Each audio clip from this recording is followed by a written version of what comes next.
നമസ്കാരം. ഇന്നലെ നമ്മളിട്ട പുട്ടിൻ്റെ വീഡിയോയ്ക്ക് ചെറിയൊരു എൻക്വയറി വന്നിട്ടുണ്ട്. മത്തൻ്റെ ഇല പുട്ടിനും ക്യാരറ്റ് പുട്ടിനും അതെങ്ങനെ ഉണ്ടാക്കി, അതെങ്ങനെ പൊടിച്ച് ചേർത്തു, എങ്ങനെയാണ് നിറം വന്നു, അതെങ്ങനെയാണെന്നുള്ളതാണ് ഇന്ന് കാണിക്കാൻ പോകുന്നത്. മത്തൻ്റെ ഇല ദാ ഈ കാണുന്ന പോലെ മുറിച്ചെടുക്കുക. വലിയ തണ്ടുകളൊന്നും വേണ്ട.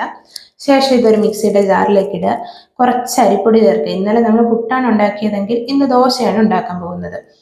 ഇതേപോലെയാണ് കേട്ടോ പൊടിഞ്ഞു വരുന്നത്. ഇത് തന്നെ ക്യാരറ്റ് നമുക്കിങ്ങനെ ചെയ്തെടുക്കാവുന്നതാണ്.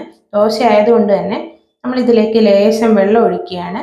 കുറച്ച് ഉപ്പിട്ട് നന്നായി ഇളക്കിയെടുക്കും. നമ്മുടെ കയ്യിൽ നേരത്തെ ഉണ്ടായിരുന്ന ദോശമാവ് എന്തെങ്കിലും ഉണ്ടെങ്കിൽ അതിൽ മിക്സ് ചെയ്ത് നമുക്ക് എടുക്കാവുന്നതാണ്. പുട്ടാണെങ്കിൽ നമുക്ക് ഇതേപോലെ ചെറുതായിട്ട് നനച്ച് ആവിയിൽ വേവിച്ചെടുക്കാം. അപ്പോൾ ദോശ കല്ലിലേക്ക് നമ്മൾ ഇത് ഒഴിച്ചു, ഇത് അടച്ചു വെച്ചു.